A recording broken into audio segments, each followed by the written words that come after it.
ज्ञानपुर नाम का एक गांव था, जहां संकट दास नाम का एक लकड़हारा अपनी बीवी गीता के साथ रहता था। संकट दास की उम्र काफी हो गई थी, लेकिन उसकी कोई औलाद नहीं थी, इसलिए वो अकेले ही नदी किनारे जंगल से लकड़ियां काटने जाता था। लकड़ियां बेचकर संकट दास को जो थोड़े बहुत पैसे मिलते थे, उन्हीं से इंतजाम हो पाता। नदी पर बहुत से मछुआरे भी मछलियां पकड़ने आते थे। एक दिन संकट दास ने देखा कि मछुआरों ने अपने जाल में एक जल परी को पकड़ लिया है। मुझे छोड़ दो, मैं तुम्हारे तरह ही एक इंसान हूँ। बस फर्क सिर्फ इतना है कि पैरों की जगह मेरी पूंछ है। हम तुम्हें नहीं छोड़ेंगे। तुम्हें बाजार में बेचने पर हमें बहुत कीमत मिलेगी।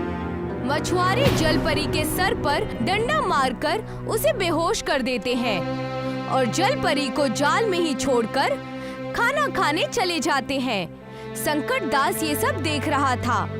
संकट दास को जलपरी पर रहम आ जाती है। वो चुपके से जलपरी के पास जाता है और जलपरी के मुंह पर पानी की छींटे मारता है। होश में आते ही जलपरी चिल्लाने लगती है, मुझे छोड़ दो, मुझे छोड़ दो, बचाओ। डरो नहीं, मैं मछुआरा नहीं हूँ। मेरा नाम संकट दास है। मैं तुम्हारी मदद करने आया हूँ। संकट दास ने कुल्हाड़ी से जाल काटा। मैं तुम्हारा ये एहसान कभी नहीं भूलूंगी। इसमें एहसान की कोई बात नहीं है। मैंने तो बस इंसानियत के नाते तुम्हारी मदद की है। इतना कहने के बाद संकट दास अपने घर लौट आया।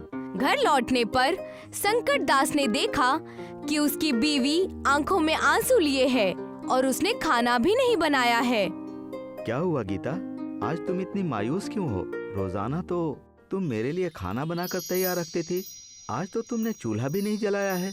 घर में अनाज का एक दाना नहीं है और आज सरपंच ने गांव में ढोल पिटवाकर ऐलान करवाया है कि आज के बाद कोई भी जंगल से लकड़ियां नहीं काटेगा। क्या हुकूमत ने लकड़ियां काटने पर रोक लगा दी है? हाँ, इसीलिए रो रही हूँ मैं। हमारे पास तो लकड़ियां काटकर बेचने के अलावा कमाई का और कोई रास्ता भी नहीं है। अब हमारा क्या होगा? हमारा तो कोई बेटा भी नहीं है जो शहर जाकर कमाई करके ला सके। फिक्र मत करो, एक दरवाजा बंद होता है तो दूसरा खुलता है। भगवान हमारी मदद जरूर करेंगे। आज लकड़ियां बेचकर 100 रुपए मिले हैं। चलो ढाबे पर चलकर खाना खा लेते हैं। मैं बहुत थक गया हूँ। बाजार जाकर अनाज लाने का मेरा मन नहीं हो रहा है और फिर मुझे बहुत तेज भूख भी लगी है। संकट दास और गीता ढाबे पर खाना खाने पहुँचे। गांव में एक ही ढाबा था जो शेरा और हाथी नाम के 2 भाई चलाया करते थे। शेरा भाई, जरा हमारे लिए 2 सादा थाली लगवा दीजिए। ठीक है, लगाता हूँ। आधे घंटे इंतजार करना पड़ेगा। आधा घंटा बीत गया, लेकिन थाली नहीं आई। शेरा भाई, अभी तक हमारी थाली नहीं आई। तुम बार बार मेरा सिर क्यों खा रहे हो? देख नहीं रहे हो इतनी भीड़ है? मगर तुम्ही ने तो कहा था कि आधे घंटे बाद थाली मिल जाएगी। अब हम कभी इस ढाबे पर खाना खाने नहीं आएंगे। गीता ने घर पहुंचकर संकट दास से कहा, हमारे गांव में एक ही ढाबा है, उस पर कितनी भीड़ रहती है और खाना भी अच्छा नहीं मिलता। क्यों ना हम लोग अपना एक ढाबा खोल लें? अगर हमारा ढाबा चल निकला तो हमारी अच्छी कमाई हो जाएगी। ये ख्याल मेरे मन में भी आया था। मैं अपने सोने के कंगन गिरवी रख दूंगी, तब तो किराए का इंतजाम आसानी से हो जाएगा ना। संकट दास और गीता ने शेरा और हाथी भाइयों के ढाबे के पास ही एक दुकान किराए पर ले ली और अपना ढाबा शुरू कर दिया। संकट दास भाई, थाली कितने की है? सिर्फ 50 रुपए की। आप बैठिए, मैं अभी आपके लिए खाना लगाता हूँ। संकट दास और गीता के मोहब्बत भरे बर्ताव और लजीज खाने की वजह से उनके ढाबे पर धीरे धीरे लोगों की भीड़ बढ़ती गई। उधर शेरा और हाथी का ढाबा खाली होता जा रहा था। कुछ ही दिनों में शेरा और हाथी भाइयों का काम धाम ठप हो गया। शेरा भाई, अगर ऐसा ही चलता रहा तो हम तो बर्बाद हो जाएंगे। पिछले 2 महीनों से हमारी आमदनी आधी से भी कम हो गई है। हमें इस संकट दास को ठिकाने लगाना होगा। ना रहेगा बांस, ना बजेगी बांसुरी। मेरे पास एक तरकीब है। शेरा संकट दास को बचपन से जानता था। वो जानता था कि संकट दास को तैरना नहीं आता। एक रात शेरा और हाथी संकट दास के करीब पहुंच गए। उन्होंने संकट दास का मुंह कपड़े से बांध दिया। फिर वो संकट दास को नाव पर बिठाकर नदी के बीचों बीच फेंक दिया। कुछ ही वक्त में संकट दास नदी में डूब गया। कुछ वक्त बाद संकट दास की आंख खुली तो उन्होंने खुद को पानी के अंदर पाया। वही जल परी जिसकी संकट दास ने एक बार जान बचाई थी, वो संकट दास के सामने खड़ी थी। मैं जिंदा कैसे बच गया? कुछ बदमाशों ने मेरे मुंह पर कपड़ा बांधकर मुझे नदी में फेंक दिया था। मैंने तुम्हें बचाया है। मगर मैं पानी के अंदर सांस कैसे ले पा रहा हूँ? क्योंकि मैंने तुम्हें एक जादुई गोली खिलाई है। जलपरी संकट दास को एक घड़ा देती है। जब भी तुम इस घड़े में हाथ डालोगे, इससे एक गोली बाहर निकलेगी। उस गोली को खाने के बाद कोई भी पानी के अंदर सांस ले सकता है, लेकिन ध्यान रहे कि इस गोली का असर केवल 12 घंटे तक ही रहता है। मैं ये घड़ा तुम्हें तोहफे में दे रही हूँ, तुम इसे ले जा सकते हो। संकट दास घड़ा लेकर अपने घर आ गया।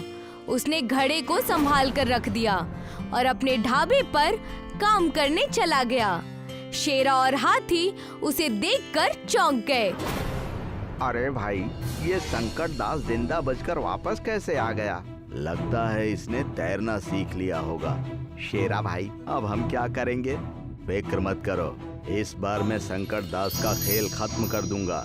शेरा गांव के सरपंच के पास गया और उसने सरपंच से कहा, चौधरी साहब, मुझ पर एक एहसान कीजिए। क्या बात है शेरा, इतने परेशान क्यों लग रहे हो? चौधरी साहब, गांव के हर एक आदमी से कह दीजिए कि कोई भी संकट दास को अपनी जमीन या दुकान किराए पर ना दे। संकट दास की वजह से मेरा कारोबार चौपट हो रहा है। ठीक है, तुम्हारा काम हो जाएगा।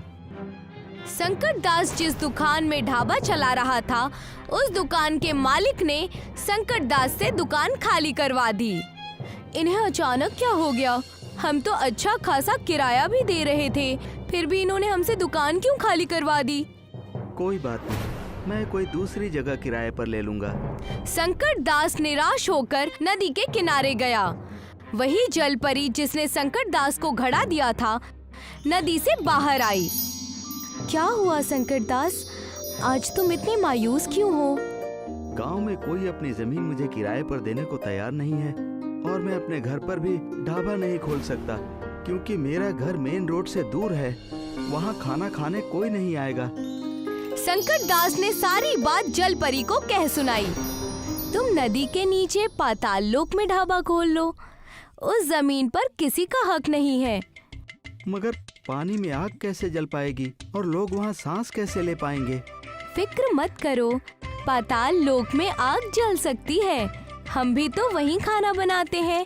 और रही बात पानी में सांस लेने की, तो याद करो, मैंने तुम्हें एक घड़ा दिया था जिसमें जादुई गोलियां थीं। हाँ, उस मटके के बारे में तो मैं भूल ही गया। संकट दास ने नदी के नीचे पाताल लोक में ढाबा खोल दिया और गांव में जगह जगह बैनर लगवा दिए। गांव के लोग पाताल लोक का ढाबा देखने के लिए बहुत उतावले थे। वो सभी नदी के किनारे पहुंच गए। संकट दास ने सभी को मटके से निकालकर एक एक गोली दे दी और कहा, सुनो सुनो भाइयों, इस गोली का असर 12 घंटे तक ही रहता है, इसीलिए 12 घंटे के बाद पानी से बाहर जरूर आ जाना।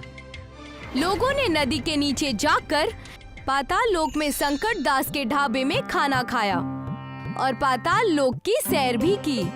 संकट दास ने नदी किनारे एक नौकर को खड़ा कर दिया और उससे कहा, जो भी खाना खाने आए उसे मटके से निकालकर एक गोली दे देना। ऐसा कहकर संकट दास ढाबे पर काम करने चला गया। उधर शेरा गुस्से से आग बबूला हो रहा था।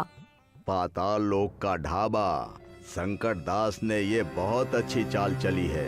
अपने गांव वाले तो वहां जा ही रहे हैं, ऊपर से बगलगीर गांव के लोग भी पाताल लोक में खाना खाने और वहां सैर करने के लिए जा रहे हैं। हमारे ढाबा पर तो सन्नाटा छा गया है। भाई, मैं भी संकट दास के ढाबे पर गया था।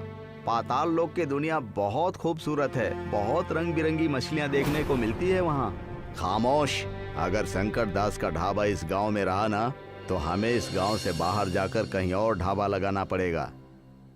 शेरा फिर से गांव के सरपंच के पास पहुंच गया और बोला, चौधरी साहब, आप संकट दास के ढाबे को नदी के अंदर से हटवाइए।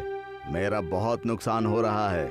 माफ करना शेरा, मैं संकट दास को और परेशान नहीं कर सकता। संकट दास के ढाबे की वजह से दूर दूर से लोग हमारे गांव में आ रहे हैं। इससे हमारे गांव का नाम हो रहा है और मुसाफिरों की वजह से गांव के लोगों की माली हालत भी सुधर रही है। इस बार मैं तुम्हारी कोई मदद नहीं कर पाऊंगा। शेरा अपने घर आकर हाथी से बोला, चौधरी साहब भी हमारी कोई मदद नहीं करेंगे। अब हम क्या करेंगे भाई? शेरा और हाथी गांव छोड़कर दूसरे गांव में अपना ढाबा चलाने लगे। अब संकट दास और गीता का पाताल लोक का ढाबा चलता रहा।